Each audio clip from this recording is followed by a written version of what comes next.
ਮੈਂ 1 ਮਹੀਨੇ ਪਹਿਲਾਂ ਹੀ ਅਮਰੀਕਾ ਤੋਂ ਵਾਪਸ ਆਇਆ ਸੀ ਤੇ ਇੰਡੀਆ ਆਉਂਦੇ ਹੀ ਆਪਣੇ ਕਾਰੋਬਾਰ ਨੂੰ ਸੈੱਟ ਕਰਨ ਦੀ ਚਿੰਤਾ ਲੱਗੀ ਹੋਈ ਸੀ। ਪਰ ਘਰ ਵਿੱਚ ਇੱਕ ਨਵਾਂ ਹੀ ਤਮਾਸ਼ਾ ਚੱਲ ਰਿਹਾ ਹੁੰਦਾ। ਜਦੋਂ ਵੀ ਬਾਹਰ ਤੋਂ ਥੱਕਿਆ ਹਾਰਿਆ ਆਉਂਦਾ ਤਾਂ ਮੇਰੀ ਮਾਂ ਮੇਰੇ ਸਾਹਮਣੇ ਇੱਕ ਦੁੱਖੜਾ ਲੈ ਕੇ ਬੈਠ ਜਾਂਦੀ ਕਿ ਤੇਰੀ ਪਤਨੀ ਘਰੇ ਨਹੀਂ ਬੈਠਦੀ, ਹਮੇਸ਼ਾ ਗੁਆਂਢੀਆਂ ਦੇ ਘਰ ਬੈਠੀ ਰਹਿੰਦੀ ਹੈ। ਇਹ ਗੱਲ ਤਾਂ ਬਿਲਕੁਲ ਸੱਚ ਸੀ। ਮੈਂ ਜਦੋਂ ਵੀ ਘਰ ਆਉਂਦਾ ਮੇਰੀ ਪਤਨੀ ਮਨਦੀਪ ਜ਼ਿਆਦਾਤਰ ਗੁਆਂਢੀਆਂ ਦੇ ਘਰ ਹੀ ਮਿਲਦੀ। ਮੈਂ ਆਪਣੇ ਬੇਟੇ ਤੋਂ ਪਾਣੀ ਦਾ ਗਲਾਸ ਮੰਗਿਆ, ਦੇਖਿਆ ਕਿ ਪੂਰਾ ਘਰ ਬਿਖਰਿਆ ਪਿਆ ਸੀ। ਮੇਰੀ ਮਾਂ ਕਹਿਣ ਲੱਗੀ ਕਿ ਆਪਣੀ ਪਤਨੀ ਨੂੰ ਕਹਿ ਕਿ ਥੋੜ੍ਹਾ ਘਰ ਦਾ ਵੀ ਧਿਆਨ ਰੱਖੇ, ਸਿਰ 'ਤੇ ਚੜ੍ਹਾ ਰੱਖਿਆ ਹੈ ਤੂੰ ਉਸਨੂੰ। ਮਾਂ ਦੀ ਗੱਲ ਸੁਣ ਕੇ ਮੈਨੂੰ ਗੁੱਸਾ ਆ ਗਿਆ। ਮੈਂ ਕਿਹਾ, ਮੰਮੀ ਤੁਸੀਂ ਇਹ ਗੱਲ ਮਨਦੀਪ ਨੂੰ ਵੀ ਕਹਿ ਸਕਦੇ ਹੋ। ਮੈਂ ਥੱਕਿਆ ਹਾਰਿਆ ਘਰ ਆਉਂਦਾ ਹਾਂ, ਮੈਨੂੰ ਵੀ ਸਕੂਨ ਚਾਹੀਦਾ ਹੈ। ਤੇਰੀ ਪਤਨੀ ਮੈਨੂੰ ਕੁਝ ਸਮਝਦੀ ਹੀ ਕਿੱਥੇ ਹੈ। ਹਜੇ ਤੱਕ ਖਾਣਾ ਨਹੀਂ ਬਣਾਇਆ। ਉਹ ਹੈ ਕਿ ਸੁਰਖੀ ਪਾਊਡਰ ਲਾ ਕੇ ਗੁਆਂਢੀਆਂ ਦੇ ਘਰ ਬੈਠੀ ਰਹਿੰਦੀ ਹੈ। ਉਸਨੂੰ ਕੁਝ ਸਮਝਾ। ਮੰਮੀ ਗੁੱਸੇ ਨਾਲ ਤਪੀ ਬੈਠੀ ਸੀ। ਮੈਂ ਵੀ ਰੋਜ਼-ਰੋਜ਼ ਦੀ ਚਿਕ-ਚਿਕ ਤੋਂ ਪਰੇਸ਼ਾਨ ਹੋ ਗਿਆ ਸੀ। ਫਿਰ ਮਨਦੀਪ ਘਰ ਆਉਂਦੀ ਹੈ ਮੁਸਕਰਾਉਂਦੀ ਹੋਈ। ਉਸਨੂੰ ਦੇਖ ਕੇ ਮੰਮੀ ਫਿਰ ਸ਼ੁਰੂ ਹੋ ਗਈ। ਘਰ ਦਾ ਕੰਮ ਪੂਰਾ ਨਹੀਂ ਹੁੰਦਾ, ਸੱਜ-ਧੱਜ ਕੇ ਗੁਆਂਢੀਆਂ ਦੇ ਬੈਠ ਜਾਂਦੀ ਹੈ, ਜਿਵੇਂ ਕਿ ਪਤਾ ਹੀ ਨਹੀਂ ਕਿ ਕੀ ਗੁਲ ਖਿਲਾਉਂਦੀ ਫਿਰਦੀ ਹੈ। ਮਨਦੀਪ ਦੇ ਹੱਥ ਵਿੱਚ ਇੱਕ ਵੱਡਾ ਕਟੋਰਾ ਸੀ ਜੋ ਉਸਨੇ ਖਾਣੇ ਦੀ ਮੇਜ਼ 'ਤੇ ਰੱਖਿਆ। ਮੈਂ ਇੰਨੀ ਦੇਰ ਤੋਂ ਮੰਮੀ ਦੀਆਂ ਗੱਲਾਂ ਸੁਣ ਕੇ ਪਰੇਸ਼ਾਨ ਹੋ ਗਿਆ ਸੀ, ਇਸ ਲਈ ਮੈਂ ਮਨਦੀਪ ਨੂੰ ਉੱਚੀ ਆਵਾਜ਼ ਵਿੱਚ ਕਿਹਾ, ਕਿੱਥੋਂ ਆ ਰਹੀ ਹੈ? ਮਨਦੀਪ ਕਹਿਣ ਲੱਗੀ ਕਿ ਥੋੜ੍ਹਾ ਹੌਲੀ ਵੀ ਪੁੱਛ ਸਕਦੇ ਸੀ, ਬੋਲੀ ਨਹੀਂ ਹਾਂ ਮੈਂ। ਮੇਰੀ ਗੱਲ ਦਾ ਜਵਾਬ ਦਿੱਤੇ ਬਿਨਾਂ ਹੀ ਉਹ ਰਸੋਈ ਵਿੱਚ ਜਾ ਕੇ ਰੋਟੀ ਬਣਾਉਣ ਲੱਗੀ। ਮੇਰੀ ਮੰਮੀ ਨੂੰ ਇੱਕ ਹੋਰ ਮੌਕਾ ਮਿਲ ਗਿਆ ਬੋਲਣ ਦਾ। ਕਹਿਣ ਲੱਗੀ, ਦੇਖੇ ਇਸ ਦੇ ਤੇਵਰ, ਇੱਕ ਦਿਨ ਤੇਰਾ ਨੱਕ ਕਟਵਾਏਗੀ, ਬਦਨਾਮ ਕਰੇਗੀ ਤੈਨੂੰ, ਉਦੋਂ ਤੈਨੂੰ ਸਮਝ ਆਵੇਗਾ। ਮੈਂ ਮੰਮੀ ਨੂੰ ਗੁੱਸੇ ਵਿੱਚ ਕਿਹਾ ਕਿ ਬਸ ਕਰ ਮਾਂ, ਮੈਂ ਰੋਜ਼-ਰੋਜ਼ ਦੀ ਇਸ ਕਹਾਣੀ ਤੋਂ ਤੰਗ ਆ ਗਿਆ ਹਾਂ। ਮੇਰੀ ਮੰਮੀ ਕਹਿਣ ਲੱਗੀ ਕਿ ਬਣਿਆ ਰਹਿ ਜ਼ੋਰੂ ਦਾ ਗੁਲਾਮ। ਫਿਰ ਮਨਦੀਪ ਰੋਟੀ ਲੈ ਕੇ ਆ ਗਈ। ਸ਼ਾਇਦ ਉਹ ਖਾਣਾ ਬਣਾ ਕੇ ਗਈ ਸੀ, ਕਿਉਂਕਿ ਹੁਣ ਤਾਂ ਉਸਨੇ ਰੋਟੀਆਂ ਹੀ ਬਣਾਈਆਂ ਸਨ। ਚਟਨੀ, ਸਬਜ਼ੀ, ਰਾਇਤਾ ਸਭ ਬਣਿਆ ਹੋਇਆ ਸੀ। ਫਿਰ ਮੇਰੀ ਨਜ਼ਰ ਉਸ ਕਟੋਰੇ 'ਤੇ ਪਈ ਜੋ ਮਨਦੀਪ ਲੈ ਕੇ ਆਈ ਸੀ। ਮੈਂ ਉਸਨੂੰ ਪੁੱਛਿਆ ਕਿ ਇਹ ਸਬਜ਼ੀ ਗੁਆਂਢੀਆਂ ਦੇ ਘਰੋਂ ਲੈ ਕੇ ਆਈ ਹੈ ਤਾਂ ਉਹ ਥੋੜ੍ਹਾ ਘਬਰਾ ਗਈ ਅਤੇ ਕਹਿਣ ਲੱਗੀ ਕਿ ਸਾਡੀ ਗੁਆਂਢਣ ਸੁਖਪਾਲ ਬਹੁਤ ਚੰਗੀ ਹੈ। ਮੈਂ ਤਾਂ ਹਾਲ ਚਾਲ ਪੁੱਛਣ ਉਹਨਾਂ ਦੇ ਘਰ ਗਈ ਸੀ। ਉਸ ਨਾਲ ਗੱਲਾਂ ਕਰਦੇ ਮੈਨੂੰ ਜ਼ਿਆਦਾ ਸਮਾਂ ਲੱਗ ਗਿਆ। ਮੈਂ ਹਜੇ ਸਬਜ਼ੀ ਬਣਾਉਣੀ ਸੀ ਤਾਂ ਉਸਨੇ ਅੱਧੀ ਸਬਜ਼ੀ ਮੈਨੂੰ ਦੇ ਦਿੱਤੀ। ਇਸ ਤੋਂ ਪਹਿਲਾਂ ਮੈਂ ਉਸਨੂੰ ਕੋਈ ਹੋਰ ਸਵਾਲ ਕਰਦਾ, ਉਹ ਪਾਣੀ ਦੇ ਬਹਾਨੇ ਰਸੋਈ ਵਿੱਚ ਚਲੀ ਗਈ। ਮੈਂ ਉਹਨਾਂ ਮਰਦਾਂ ਵਿੱਚੋਂ ਨਹੀਂ ਸੀ ਜੋ ਆਪਣੀ ਪਤਨੀ 'ਤੇ ਸ਼ੱਕ ਕਰੇ, ਪਰ ਮਨਦੀਪ ਦੀਆਂ ਹਰਕਤਾਂ ਮੈਨੂੰ ਸੋਚਣ 'ਤੇ ਮਜਬੂਰ ਕਰ ਰਹੀਆਂ ਸਨ। ਮੈਂ ਰਾਤ ਨੂੰ ਉਸਨੂੰ ਕਿਹਾ ਕਿ ਗੁਆਂਢੀਆਂ ਦੇ ਘਰ ਨਾ ਜਾਇਆ ਕਰ ਤਾਂ ਉਹ ਕਹਿਣ ਲੱਗੀ ਕਿ ਆਪ ਤਾਂ 5 ਸਾਲ ਵਿਦੇਸ਼ ਵਿੱਚ ਲਾ ਆਏ। ਵਿਆਹ ਦੇ ਕੁਝ ਮਹੀਨਿਆਂ ਬਾਅਦ ਹੀ ਮੈਨੂੰ ਇਕੱਲਾ ਛੱਡ ਕੇ ਚਲੇ ਗਏ। ਮੇਰਾ ਜ਼ਰਾ ਵੀ ਖਿਆਲ ਨਹੀਂ ਆਇਆ। ਉਹ ਸੱਚ ਹੀ ਕਹਿ ਰਹੀ ਸੀ। ਮੇਰੀ ਮਾਂ ਦਾ ਸੁਭਾਅ ਥੋੜ੍ਹਾ ਗਰਮ ਹੈ ਅਤੇ ਮੈਂ ਕੁਝ ਮਹੀਨਿਆਂ ਬਾਅਦ ਹੀ ਪੈਸੇ ਕਮਾਉਣ ਦੇ ਚੱਕਰ ਵਿੱਚ ਅਮਰੀਕਾ ਚਲਿਆ ਗਿਆ ਸੀ। ਮੈਂ ਮਨਦੀਪ ਨੂੰ ਪਿਆਰ ਨਾਲ ਚੁੱਪ ਕਰਾਇਆ ਅਤੇ ਉਹ ਛੇਤੀ ਮੰਨ ਵੀ ਗਈ।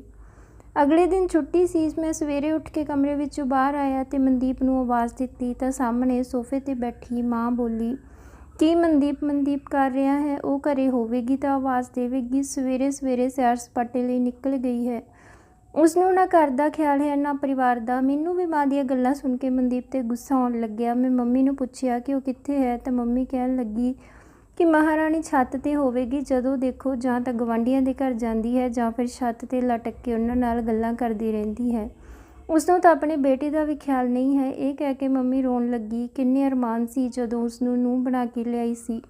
ਸੋਚਿਆ ਸੀ ਨੂੰਹ ਦੇ ਆਉਣ ਨਾਲ ਮੈਨੂੰ ਵੀ ਥੋੜ੍ਹਾ ਆਰਾਮ ਮਿਲੇਗਾ, ਪਰ ਉਸਨੇ ਤਾਂ ਮੇਰਾ ਜਿਉਣਾ ਹਰਾਮ ਕਰ ਦਿੱਤਾ। ਕੀ ਦੱਸਾਂ ਪੁੱਤ ਤੈਨੂੰ, ਜਦੋਂ ਤੂੰ ਅਮਰੀਕਾ ਚਲਿਆ ਗਿਆ ਸੀ ਤਾਂ ਮੈਂ ਰੋ ਕੇ ਦਿਨ ਕੱਢੇ ਹਨ। ਪਹਿਲਾਂ ਤਾਂ ਮੈਂ ਮੰਮੀ ਦੀਆਂ ਗੱਲਾਂ 'ਤੇ ਧਿਆਨ ਨਹੀਂ ਦਿੰਦਾ ਸੀ, ਪਰ ਹੁਣ ਮੰਮੀ ਦੀਆਂ ਗੱਲਾਂ ਸੁਣ ਕੇ ਮੈਨੂੰ ਵੀ ਗੁੱਸਾ ਆਉਣ ਲੱਗਿਆ ਸੀ।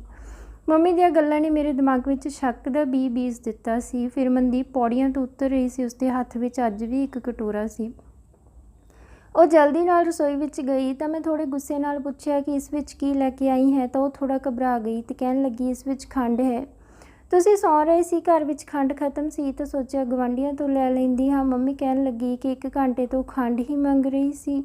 ਉਹ ਆਪਣੇ ਆਪ ਨੂੰ ਬਚਾਉਂਦੀ ਹੋਈ ਬੋਲੀ, ਥੋੜ੍ਹਾ ਸਮਾਂ ਲੱਗ ਗਿਆ ਤਾਂ ਕੀ ਹੋ ਗਿਆ ਮੰਮੀ, ਤੁਹਾਡੇ ਲਈ ਹੀ ਚਾਹ ਬਣਾਉਣੀ ਸੀ, ਤੁਸੀਂ ਤਾਂ ਐਵੇਂ ਹੀ ਗੱਲ ਦਾ ਪਹਾੜ ਬਣਾ ਦਿੱਤਾ। ਮੰਮੀ ਫਿਰ ਸ਼ੁਰੂ ਹੋ ਗਈ ਕਿ ਮੇਰੀ ਤਾਂ ਕੋਈ ਇੱਜ਼ਤ ਹੀ ਨਹੀਂ ਹੈ, ਪਰ ਮਨਦੀਪ ਦਾ ਮੈਥੋਂ ਇਸ ਤਰ੍ਹਾਂ ਨਜ਼ਰਾਂ ਚੁਰਾਉਣਾ ਮੇਰੇ ਦਿਲ ਵਿੱਚ ਸ਼ੱਕ ਪੈਦਾ ਕਰ ਗਿਆ। ਫਿਰ ਅਸੀਂ ਰੋਟੀ ਖਾਣ ਲੱਗੇ। ਮਨਦੀਪ ਨੇ ਕੁਝ ਪਰੌਂਠੇ, ਦਹੀਂ, ਚਟਨੀ ਪਲੇਟ ਵਿੱਚ ਪਾ ਕੇ ਮੇਰੇ ਬੇਟੇ ਨੂੰ ਕਿਹਾ ਕਿ ਜੇ ਆਂਟੀ ਨੂੰ ਦੇ ਆ ਤਾਂ ਅਚਾਨਕ ਮੰਮੀ ਬੋਲ ਪਈ ਕਿ ਇੰਨਾ ਸਭ ਦੇਣ ਦੀ ਕੀ ਜ਼ਰੂਰਤ ਹੈ। ਤਾਂ ਮਨਦੀਪ ਨੇ ਕਿਹਾ ਕਿ ਸੁਖਪਾਲ ਭੈਣ ਨੂੰ ਮੇਰੇ ਹੱਥ ਦੇ ਪਰੌਂਠੇ ਬਹੁਤ ਪਸੰਦ ਹਨ। ਮੈਂ ਵੀ ਨਾਸ਼ਤਾ ਕਰਕੇ ਸੋਫੇ 'ਤੇ ਬੈਠ ਗਿਆ। ਮਨਦੀਪ ਰਸੋਈ ਵਿੱਚ ਚਲੀ ਗਈ। ਮੇਰਾ ਬੇਟਾ ਆਇਆ ਤਾਂ ਮੰਮੀ ਉਸਨੂੰ ਪੁੱਛਣ ਲੱਗੀ ਕਿ ਬੇਟਾ ਦੇ ਆਇਆ ਆਪਣੀ ਮਾਂ ਦੀ ਸਹੇਲੀ ਨੂੰ ਪਰੌਂਠੇ। ਤਾਂ ਮੇਰਾ ਬੇਟਾ ਕਹਿਣ ਲੱਗਿਆ ਕਿ ਆਂਟੀ ਤਾਂ ਘਰੇ ਹੈ ਨਹੀਂ ਸੀ, ਅੰਕਲ ਹੀ ਸਨ, ਉਹਨਾਂ ਨੇ ਪਰੌਂਠੇ ਲੈ ਲਏ। ਉਹ ਕਹਿੰਦੇ ਸੀ ਕਿ ਤੇਰੀ ਮੰਮੀ ਬਹੁਤ ਸਵਾਦ ਪਰੌਂਠੇ ਬਣਾਉਂਦੀ ਹੈ। ਮੈਂ ਵੀ ਆਪਣੇ ਬੇਟੇ ਦੀ ਇਹ ਗੱਲ ਸੁਣ ਕੇ ਹੈਰਾਨ ਜਿਹਾ ਹੋ ਗਿਆ।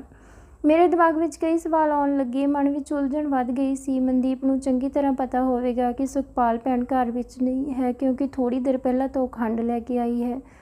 ਫਿਰ ਉਸਨੇ ਸੁਖਪਾਲ ਦਾ ਨਾਮ ਲੈ ਕੇ ਪਰੌਂਠੇ ਕਿਉਂ ਭੇਜੇ? ਮੈਂ ਆਪਣੀ ਪਤਨੀ 'ਤੇ ਸ਼ੱਕ ਨਹੀਂ ਕਰਨਾ ਚਾਹੁੰਦਾ ਸੀ, ਪਰ ਰਾਤ ਨੂੰ ਖਾਣਾ ਖਾ ਕੇ ਮੈਂ ਜਲਦੀ ਸੌਂ ਗਿਆ। ਮੈਂ ਰਾਤ ਨੂੰ ਪਾਣੀ ਪੀਣ ਲਈ ਉੱਠਿਆ ਤਾਂ ਮਨਦੀਪ ਕਮਰੇ ਵਿੱਚ ਨਹੀਂ ਸੀ। ਫਿਰ ਮੈਂ ਬਾਹਰ ਆ ਕੇ ਦੇਖਿਆ ਤਾਂ ਮੈਨੂੰ ਲੱਗਿਆ ਕਿ ਉਹ ਛੱਤ ਉੱਪਰ ਹੈ, ਜਿਵੇਂ ਕਿਸੇ ਨਾਲ ਗੱਲਾਂ ਕਰ ਰਹੀ ਹੋਵੇ। ਮੇਰੀ ਆਹਟ ਸੁਣ ਕੇ ਉਹ ਸੰਭਲ ਗਈ। ਮੈਨੂੰ ਲੱਗਿਆ ਜਿਵੇਂ ਕੋਈ ਭੱਜ ਕੇ ਬਰਾਬਰ ਵਾਲੀ ਛੱਤ 'ਤੇ ਉਤਰਿਆ ਹੋਵੇ। ਮੈਂ ਜਾ ਕੇ ਦੇਖਿਆ ਵੀ, ਪਰ ਉੱਥੇ ਕੋਈ ਨਹੀਂ ਸੀ। ਮਨਦੀਪ ਕਹਿਣ ਲੱਗੀ ਕਿ ਉੱਧਰ ਕੀ ਦੇਖ ਰਹੇ ਹੋ? ਮੈਨੂੰ ਕਮਰੇ ਵਿੱਚ ਥੋੜ੍ਹੀ ਘਬਰਾਹਟ ਹੋ ਰਹੀ ਸੀ, ਇਸ ਲਈ ਖੁੱਲ੍ਹੀ ਹਵਾ ਵਿੱਚ ਆ ਗਈ, ਪਰ ਉਹ ਮੈਥੋਂ ਨਜ਼ਰਾਂ ਚੁਰਾ ਰਹੀ ਸੀ। ਮਨਦੀਪ ਤਾਂ ਆ ਕੇ ਸੌਂ ਗਈ, ਪਰ ਮੇਰੀਆਂ ਅੱਖਾਂ ਵਿੱਚੋਂ ਨੀਂਦ ਉੱਡ ਚੁੱਕੀ ਸੀ। ਇੱਕ ਦਿਨ ਮੈਂ ਕੰਮ ਤੋਂ ਵਾਪਸ ਆਇਆ ਤਾਂ ਸੁਖਪਾਲ ਦਾ ਪਤੀ ਸਾਡੇ ਦਰਵਾਜ਼ੇ 'ਤੇ ਖੜ੍ਹਾ ਸੀ। ਇਸ ਤੋਂ ਪਹਿਲਾਂ ਕਿ ਮੈਂ ਉਸਨੂੰ ਕੁਝ ਪੁੱਛਦਾ, ਮੇਰੇ ਬੇਟੇ ਨੇ ਲਿਆ ਕੇ ਉਸਨੂੰ ਇੱਕ ਪਲੇਟ ਫੜਾ ਦਿੱਤੀ ਜਿਸ ਵਿੱਚ ਬਿਰਿਆਨੀ ਸੀ। ਸੁਖਪਾਲ ਦਾ ਪਤੀ ਮੈਨੂੰ ਕਹਿਣ ਲੱਗਿਆ ਕਿ ਤੁਹਾਡੀ ਪਤਨੀ ਬਹੁਤ ਸਵਾਦ ਖਾਣਾ ਬਣਾਉਂਦੀ ਹੈ, ਖਾ ਕੇ ਦਿਲ ਖੁਸ਼ ਹੋ ਜਾਂਦਾ ਹੈ। ਇੰਨਾ ਕਹਿ ਕੇ ਉਹ ਆਪਣੇ ਘਰ ਚਲਿਆ ਗਿਆ। ਹੁਣ ਮੇਰੇ ਸਬਰ ਦਾ ਬੰਨ੍ਹ ਟੁੱਟ ਚੁੱਕਿਆ ਸੀ। ਮੈਂ ਸੋਚ ਲਿਆ ਸੀ ਕਿ ਇਹ ਸਭ ਕਲੀਅਰ ਕਰਕੇ ਰਹਾਂਗਾ। ਘਰ 'ਚ ਕੁਝ ਮਹਿਮਾਨ ਆਏ ਸਨ, ਇਸ ਲਈ ਮੈਂ ਸ਼ਾਂਤ ਹੋ ਗਿਆ। ਰਾਤ ਨੂੰ ਜਦੋਂ ਮੈਂ ਮਨਦੀਪ ਨੂੰ ਖਰਚ ਲਈ ਪੈਸੇ ਦਿੱਤੇ ਤਾਂ ਉਹ ਕਹਿਣ ਲੱਗੀ ਕਿ ਇਸ ਵਾਰ ਥੋੜ੍ਹੇ ਜ਼ਿਆਦਾ ਪੈਸੇ ਚਾਹੀਦੇ ਹਨ। ਗੁੱਸੇ ਵਿੱਚ ਤਾਂ ਮੈਂ ਪਹਿਲਾਂ ਹੀ ਸੀ, ਮੈਂ ਤਾਂ ਹਰ ਵਾਰ ਉਸਨੂੰ ਜ਼ਿਆਦਾ ਹੀ ਪੈਸੇ ਦਿੰਦਾ ਹਾਂ, ਫਿਰ ਉਸਨੂੰ ਘੱਟ ਕਿਉਂ ਲੱਗ ਰਹੇ ਹਨ? ਮੈਂ ਕਿਹਾ ਧਿਆਨ ਨਾਲ ਦੇਖ, ਪਿਛਲੀ ਵਾਰ ਨਾਲੋਂ ਜ਼ਿਆਦਾ ਹੀ ਹਨ। ਤਾਂ ਉਹ ਕਹਿਣ ਲੱਗੀ ਖਰਚੇ ਜ਼ਿਆਦਾ ਹਨ, ਇਸ ਲਈ ਮੰਗ ਰਹੀ ਹਾਂ। ਤਾਂ ਮੈਂ ਉਸਨੂੰ ਹੋਰ ਪੈਸੇ ਦੇ ਦਿੱਤੇ। ਅਗਲੇ ਦਿਨ ਜਦੋਂ ਮੈਂ ਕੰਮ 'ਤੇ ਆਇਆ ਤਾਂ ਮੰਮੀ ਕਹਿਣ ਲੱਗੀ ਕਿ ਤੂੰ ਮਨਦੀਪ ਨੂੰ ਪੈਸੇ ਦਿੱਤੇ ਸੀ। ਮੈਂ ਕਿਹਾ ਹਾਂ, ਘਰ ਖਰਚ ਲਈ। ਤਾਂ ਮੰਮੀ ਕਹਿਣ ਲੱਗੀ ਮੈਨੂੰ ਕਿਸੇ ਨੇ ਦੱਸਿਆ ਹੈ ਕਿ ਤੇਰੀ ਪਤਨੀ ਸੁਖਪਾਲ ਨੂੰ ਪੈਸੇ ਦੇ ਰਹੀ ਸੀ, ਉਹ ਤੇਰੀ ਕਮਾਈ ਇਸ ਤਰ੍ਹਾਂ ਬਰਬਾਦ ਕਰ ਰਹੀ ਹੈ। ਸ਼ੱਕ ਤਾਂ ਮੈਨੂੰ ਪਹਿਲਾਂ ਹੀ ਸੀ। ਮੈਂ ਤੁਰੰਤ ਜਾ ਕੇ ਮਨਦੀਪ ਦਾ ਪਰਸ ਦੇਖਿਆ ਜਿਸ ਵਿੱਚ 5000 ਘੱਟ ਸਨ। ਮੈਂ ਉਸ ਕੋਲ ਰਸੋਈ ਵਿੱਚ ਜਾ ਪਹੁੰਚਿਆ ਅਤੇ ਗੁੱਸੇ ਵਿੱਚ ਪੁੱਛਿਆ ਕਿ ਪੈਸੇ ਕਿੱਥੇ ਗਏ? ਤਾਂ ਉਹ ਬਹੁਤ ਜ਼ਿਆਦਾ ਡਰ ਗਈ ਅਤੇ ਰੋਣ ਲੱਗੀ।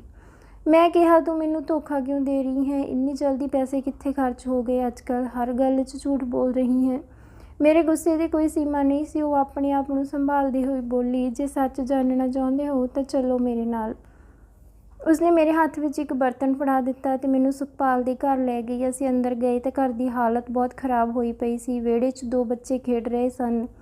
ਉਹਨਾਂ ਨੇ ਜੋ ਕੱਪੜੇ ਪਾਏ ਸੀ ਉਹ ਵੀ ਮੇਰੇ ਬੇਟੇ ਦੇ ਹੀ ਸਨ। ਉਹਨਾਂ ਬੱਚਿਆਂ ਨੇ ਮੇਰੇ ਹੱਥ ਵਿੱਚੋਂ ਬਰਤਨ ਲਿਆ ਅਤੇ ਉਸ ਵਿਚਲਾ ਖਾਣਾ ਖਾਣ ਲੱਗੇ। ਮੈਂ ਜਦੋਂ ਸੁਖਪਾਲ ਨੂੰ ਦੇਖਿਆ ਤਾਂ ਉਹ ਵੀ ਬਹੁਤ ਕਮਜ਼ੋਰ ਜਿਹੀ ਲੱਗ ਰਹੀ ਸੀ। ਉਹ ਕਹਿਣ ਲੱਗੀ ਕਿ ਵੀਰ ਜੀ ਤੁਸੀਂ ਆਓ ਬੈਠੋ। ਉਸਨੇ ਸਾਨੂੰ ਇੱਕ ਟੁੱਟੇ ਜਿਹੇ ਮੰਜੇ 'ਤੇ ਬੈਠਣ ਦਾ ਇਸ਼ਾਰਾ ਕੀਤਾ ਅਤੇ ਆਪ ਵੀ ਬੈਠ ਗਈ। ਵੀਰ ਜੀ ਅੱਜ ਤੁਸੀਂ ਕਿਵੇਂ ਸਾਡੇ ਘਰ ਦਾ ਰਸਤਾ ਭੁੱਲ ਗਏ? ਮਨਦੀਪ ਤਾਂ ਰੋਜ਼ ਆ ਜਾਂਦੀ ਹੈ ਖੈਰ ਖਬਰ ਪੁੱਛਣ ਲਈ। ਜਦੋਂ ਤੋਂ ਮੇਰੇ ਪਤੀ ਨੂੰ ਕਾਰੋਬਾਰ ਵਿੱਚ ਘਾਟਾ ਪਿਆ ਹੈ, ਭੁੱਖੇ ਰਹਿਣ ਦੀ ਨੌਬਤ ਆ ਗਈ ਹੈ। ਆਪਣਾ ਘਰ ਵੀ ਛੁੱਟ ਗਿਆ, ਹੁਣ ਇਸ ਟੁੱਟੇ ਫੁੱਟੇ ਮਕਾਨ ਵਿੱਚ ਰਹਿ ਰਹੇ ਹਾਂ। ਇੰਨਾ ਜ਼ਿਆਦਾ ਕਰਜ਼ਾ ਹੋ ਗਿਆ ਕਿ ਸਭ ਕੁਝ ਵੇਚਣਾ ਪਿਆ। ਆਪ ਤਾਂ ਭੁੱਖੇ ਪੇਟ ਵੀ ਸੌਂ ਜਾਂਦੇ, ਪਰ ਬੱਚਿਆਂ ਦੀ ਭੁੱਖ ਨਾ ਦੇਖੀ ਜਾਂਦੀ। ਪਰ ਮਨਦੀਪ ਨੇ ਸਾਡੀ ਬਹੁਤ ਮਦਦ ਕੀਤੀ। ਲੋਕਾਂ ਤੋਂ ਛੁਪਾ ਕੇ ਤਾਂ ਸਾਡੀ ਇੱਜ਼ਤ ਬਣੀ ਰਹੇ। ਮੇਰੇ ਹੀ ਬਰਤਨਾਂ ਵਿੱਚ ਮੈਨੂੰ ਖਾਣਾ ਦੇ ਜਾਂਦੀ, ਕੁਝ ਨਾ ਕੁਝ ਲੈਣ ਦੇ ਬਹਾਨੇ ਸਾਡੇ ਘਰ ਆ ਜਾਂਦੀ। ਅਸੀਂ ਤੁਹਾਡੇ ਹਮੇਸ਼ਾ ਅਹਿਸਾਨਮੰਦ ਰਹਾਂਗੇ। ਜੇ ਮਨਦੀਪ ਸਾਡੀ ਮਦਦ ਨਾ ਕਰਦੀ ਤਾਂ ਪਤਾ ਨਹੀਂ ਮੇਰੇ ਬੱਚਿਆਂ ਦਾ ਕੀ ਹੁੰਦਾ। ਅੱਜ ਸਵੇਰੇ ਵੀ ਰਾਸ਼ਨ ਖਤਮ ਸੀ ਤਾਂ ਮਨਦੀਪ ਨੇ ਮੈਨੂੰ ਪੈਸੇ ਦੇ ਕੇ ਗਈ। ਸਾਡੇ ਘਰ ਤਾਂ ਰੁੱਖਾ ਸੁੱਖਾ ਹੀ ਖਾਣਾ ਬਣਦਾ ਹੈ, ਤਾਂ ਮਨਦੀਪ ਜਦੋਂ ਵੀ ਕੁਝ ਚੰਗਾ ਬਣਾਉਂਦੀ ਹੈ ਤਾਂ ਮੇਰੇ ਬੱਚਿਆਂ ਨੂੰ ਜ਼ਰੂਰ ਦਿੰਦੀ ਹੈ। ਮੇਰੇ ਮਨ ਤੋਂ ਹਮੇਸ਼ਾ ਤੁਹਾਡੇ ਲਈ ਦੁਆਵਾਂ ਹੀ ਨਿਕਲਦੀਆਂ ਹਨ। ਸੁਖਪਾਲ ਦੀਆਂ ਗੱਲਾਂ ਸੁਣ ਕੇ ਮੇਰਾ ਸਿਰ ਸ਼ਰਮਿੰਦਗੀ ਨਾਲ ਝੁਕ ਗਿਆ। ਮੈਂ ਤਾਂ ਆਪਣੀ ਪਤਨੀ ਬਾਰੇ ਬਹੁਤ ਗਲਤ ਸੋਚ ਰਿਹਾ ਸੀ। ਉਹ ਘਰ ਆ ਕੇ ਮੈਨੂੰ ਕਹਿਣ ਲੱਗੀ ਕਿ ਮੈਨੂੰ ਉਹਨਾਂ ਦੇ ਬੱਚਿਆਂ 'ਤੇ ਬਹੁਤ ਤਰਸ ਆਉਂਦਾ ਸੀ। ਫਿਰ ਮੈਂ ਸੋਚਿਆ ਕਿ ਆਪਣੇ ਖਰਚੇ ਥੋੜ੍ਹੇ ਘੱਟ ਕਰਕੇ ਕਿਸੇ ਦੂਜੇ ਦੇ ਘਰ ਦਾ ਚੁੱਲ੍ਹਾ ਜਲਾ ਸਕਦੇ ਹਾਂ। ਮੈਨੂੰ ਵੀ ਲੱਗਿਆ ਕਿ ਅਸੀਂ ਆਪਣੀਆਂ ਖੁਸ਼ੀਆਂ ਵਿੱਚ ਇੰਨੇ ਮਗਨ ਹੋ ਜਾਂਦੇ ਹਾਂ ਕਿ ਕਿਸੇ ਦੂਜੇ ਦੇ ਹੰਝੂ ਸਾਨੂੰ ਦਿਖਾਈ ਹੀ ਨਹੀਂ ਦਿੰਦੇ। ਕਿਉਂ ਅਸੀਂ ਕਿਸੇ ਪਰਾਏ ਦੇ ਬੱਚੇ ਦੀ ਭੁੱਖ ਮਹਿਸੂਸ ਨਹੀਂ ਕਰ ਪਾਉਂਦੇ, ਆਪਣਾ ਹੀ ਪੇਟ ਭਰਨ ਵਿੱਚ ਲੱਗੇ ਰਹਿੰਦੇ ਹਾਂ। ਮੈਂ ਮਨਦੀਪ ਨੂੰ ਪੁੱਛਿਆ ਕਿ ਤੂੰ ਇਹ ਸਭ ਛੁਪਾ ਕੇ ਕਿਉਂ ਕਰ ਰਹੀ ਸੀ? ਮੈਨੂੰ ਦੱਸ ਵੀ ਤਾਂ ਸਕਦੀ ਸੀ। ਮਨਦੀਪ ਨੇ ਕਿਹਾ ਮੈਂ ਮੰਮੀ ਕਰਕੇ ਤੁਹਾਨੂੰ ਨਹੀਂ ਦੱਸਿਆ। ਜੇ ਮੈਂ ਦੱਸ ਦਿੰਦੀ ਤਾਂ ਮੰਮੀ ਨੇ ਬਿਲਕੁਲ ਵੀ ਨਹੀਂ ਕਰਨ ਦੇਣਾ ਸੀ। ਤੁਸੀਂ ਮੰਮੀ ਸਾਹਮਣੇ ਜ਼ਰੂਰ ਗੱਲ ਕਰ ਦੇਣੀ ਸੀ, ਇਸ ਲਈ ਮੈਂ ਕਿਸੇ ਨੂੰ ਨਹੀਂ ਦੱਸਿਆ। ਉਸ ਰਾਤ ਵੀ ਮੈਂ ਬਚਿਆ ਹੋਇਆ ਖਾਣਾ ਹੀ ਛੱਤ 'ਤੇ ਦੇਣ ਗਈ ਸੀ। ਮੈਨੂੰ ਆਪਣੀ ਪਤਨੀ 'ਤੇ ਮਾਣ ਮਹਿਸੂਸ ਹੋ ਰਿਹਾ ਸੀ। ਮੈਂ ਉਸ ਤੋਂ ਮਾफ़ੀ ਮੰਗੀ। ਮੈਂ ਸੁਖਪਾਲ ਦੇ ਪਤੀ ਲਈ ਇੱਕ ਦੁਕਾਨ ਦਾ ਇੰਤਜ਼ਾਮ ਕਰ ਦਿੱਤਾ। ਹੁਣ ਉਹਨਾਂ ਦੇ ਘਰ ਵਿੱਚ ਰੋਜ਼ ਚੁੱਲ੍ਹਾ ਜਲਣ ਲੱਗਿਆ। ਉਹਨਾਂ ਦੀਆਂ ਦੁਆਵਾਂ ਨਾਲ ਮੇਰਾ ਕੰਮ ਵੀ ਬਹੁਤ ਚੰਗਾ ਚੱਲ ਪਿਆ। ਦੋਸਤੋ, ਜ਼ਰੂਰਤਮੰਦ ਦੀ ਮਦਦ ਕਰਿਆ ਕਰੋ। ਬਦਲੇ ਵਿੱਚ ਤੁਹਾਨੂੰ ਢੇਰ ਸਾਰੀਆਂ ਦੁਆਵਾਂ ਮਿਲਦੀਆਂ ਹਨ, ਜੋ ਕਿ ਕਿਸੇ ਵੀ ਖਜ਼ਾਨੇ ਤੋਂ ਘੱਟ ਨਹੀਂ ਹੁੰਦੀਆਂ। ਤਾਂ ਦੋਸਤੋ, ਇਹ ਸੀ ਅੱਜ ਦੀ ਕਹਾਣੀ। ਉਮੀਦ ਕਰਦੇ ਹਾਂ ਤੁਹਾਨੂੰ ਕਹਾਣੀ ਪਸੰਦ ਆਈ ਹੋਵੇਗੀ। ਤਾਂ ਵੀਡੀਓ ਨੂੰ ਲਾਈਕ ਅਤੇ ਸ਼ੇਅਰ ਜ਼ਰੂਰ ਕਰ ਦਿਓ ਅਤੇ ਚੈਨਲ ਨੂੰ ਵੀ ਜ਼ਰੂਰ ਸਬਸਕ੍ਰਾਈਬ ਕਰਿਓ।